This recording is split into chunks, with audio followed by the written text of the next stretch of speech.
Halo, assalamualaikum sobat teknisi semua. Apa kabar semuanya? Mudah-mudahan selalu dalam keadaan sehat walafiat ya. Nah, kali ini kita kedatangan servisan yaitu Samsung J2 Prime. Nah, yang mana kasusnya ini korban KDRT ya teman-teman semuanya ya. Korban KDRT entah itu dibanting atau dilempar dari usernya. Nah, ini kasusnya kita ganti layar dulu teman-teman ya. Oke, pertama-tama kita buka dulu backdoor belakang, kemudian baterai kita copot dulu. Nah, ini ada SIM tray-nya teman-teman, ada kartu SIM-nya. Nah, kita copot dulu bagian penutup soket LCD-nya nih teman-teman ya. Nah, jangan sampai ketinggalan ya, penutup soket LCD-nya.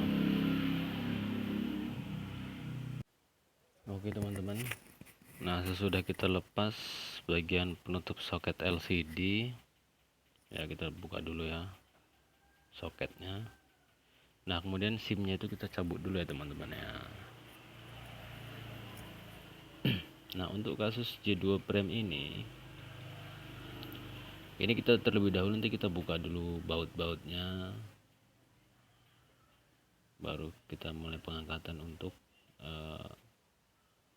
LCD-nya ya teman-teman ya. Wah, ternyata teman-teman ini karena begitu kuatnya mungkin membantingnya si user tadi ini, jadi sampai terlepas nih layarnya teman-teman.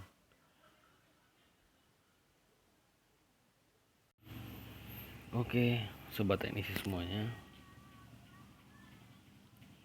untuk J2 Prime ini sebenarnya handphone kalau menurut saya ya, untuk penganiayaan komponen lain misalkan konektor cas ataupun komponen yang lain ya, yang tentunya di dalam mesin, itu sebenarnya untuk upahnya sih kecil. Misalnya konektor cas, berapalah konektor cas gitu kan. Tapi itu tadi, karena cara membongkarnya tadi dari depan dengan cara membongkar LCD dulu baru kita dapatkan konektor cas ataupun komponen-komponen lainnya, jadi sehingga tarifnya itu berbeda gitu dengan kita membongkar seperti contohnya Vivo Y12, buka backdoor dapat mesinnya langsung, beda dengan Samsung J2 Prime ini. Oke teman-teman ya, jadi setelah kita buka nih semuanya nih ya, bagian baut-bautnya, nah kita angkat aja tuh LCD-nya karena memang udah lepas dari sononya, dari usernya ya, karena begitu kuatnya mungkin terbantingnya ya. Syukur-syukur ini nggak ada konslet ya di bagian komponen mesinnya ya, teman-teman. Biasanya kalau handphone sudah dibanting pasti sedikit banyaknya ada konsletnya gitu loh.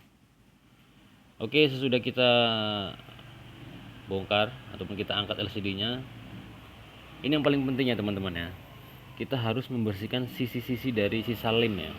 Nah, di pinggiran frame-nya tadi itu, tulangnya itu ada sisa-sisa lem, itu wajib banget dan harus untuk dibersihkan ya teman-teman ya,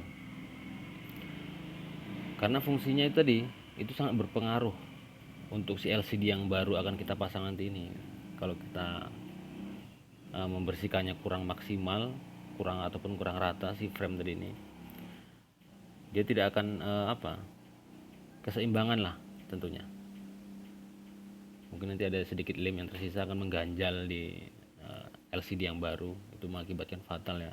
Bisa nanti ghost touch ya, layar itu mau sentuh-sentuh sendiri segala macam ya. Itu sebenarnya memang sepele sih kayaknya kan, sepele lem, sisa lem apalah ya kan, tapi ya akibatnya fatal kalau kita tidak membersihkannya gitu loh.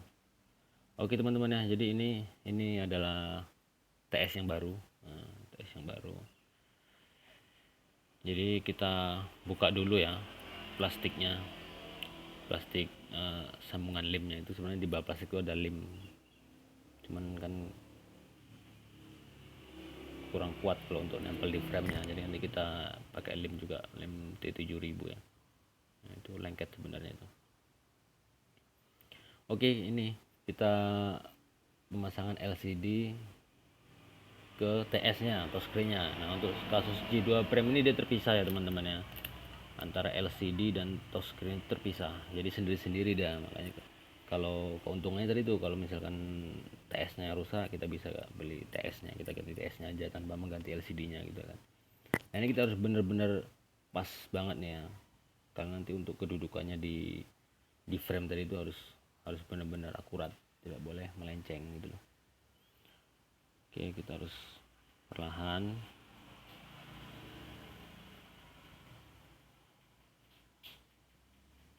Nah, kita sisakan sedikit saja ya untuk di bagian tombol home nya teman-teman ya.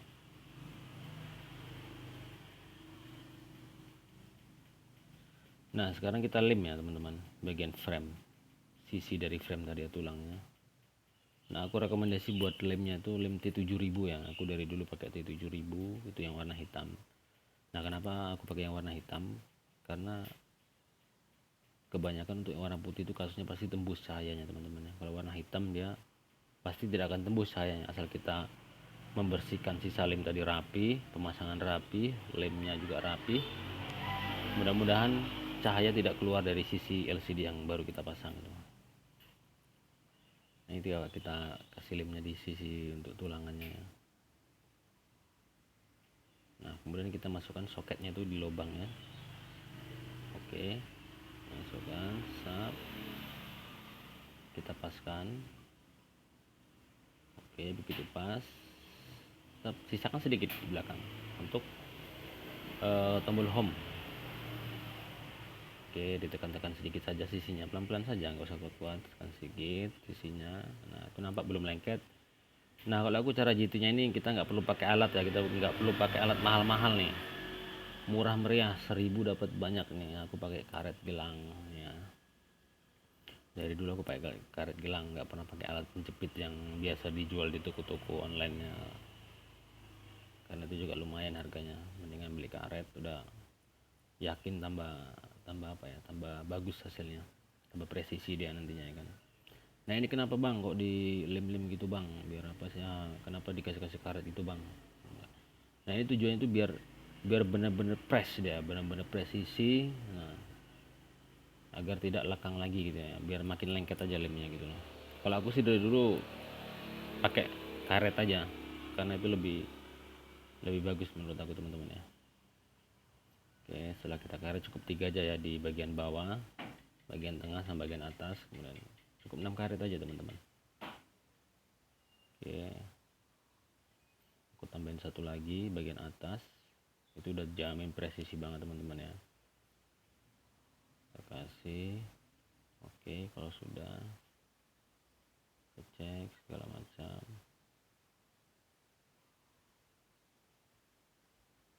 Nah, ini teman-teman ya, setelah 15 menit atau setengah jam tadi ya, udah pasti udah kering nih lemnya.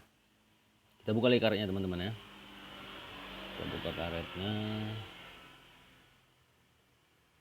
Oke,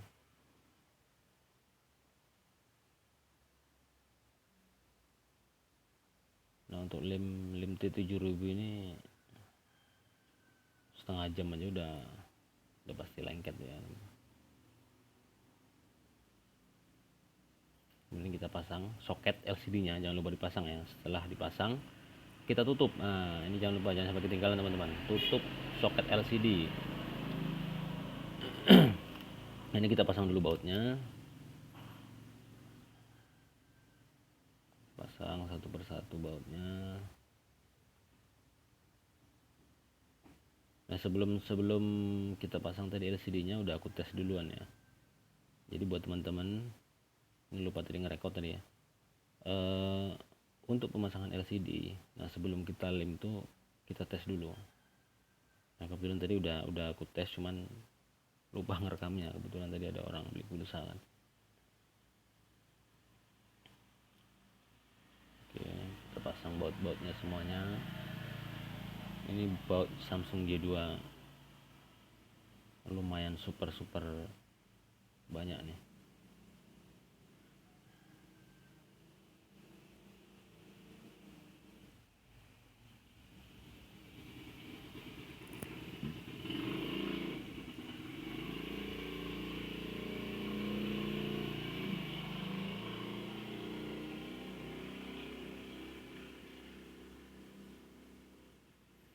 Nah kalau untuk di wilayah saya ini khususnya di Riau, di Pasir Pangayan Rokan Hulu, Pasir Pangarayan ya, untuk kasus seperti ini LCD itu ada dua varian ya. Kalau kita hanya upah pasang saja, nah ini kebetulan saya upah pasang ya teman-teman. Jadi si user ini dia bawa LCD sendiri, dia belanja sendiri di online. Nah jadi upah pasang aja, dan itu tarikannya itu hanya 50.000 rupiah saja lah upah pasangnya.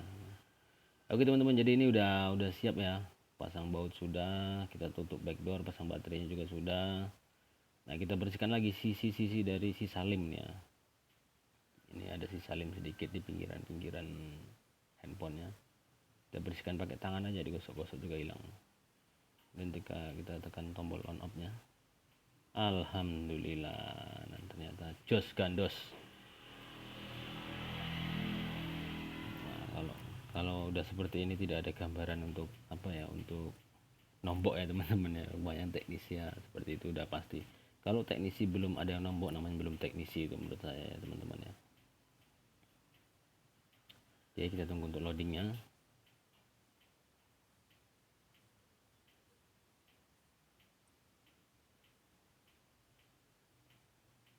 Oh, alhamdulillah, mantap jiwa teman-teman. Kita tes untuk sensitifnya. Oke.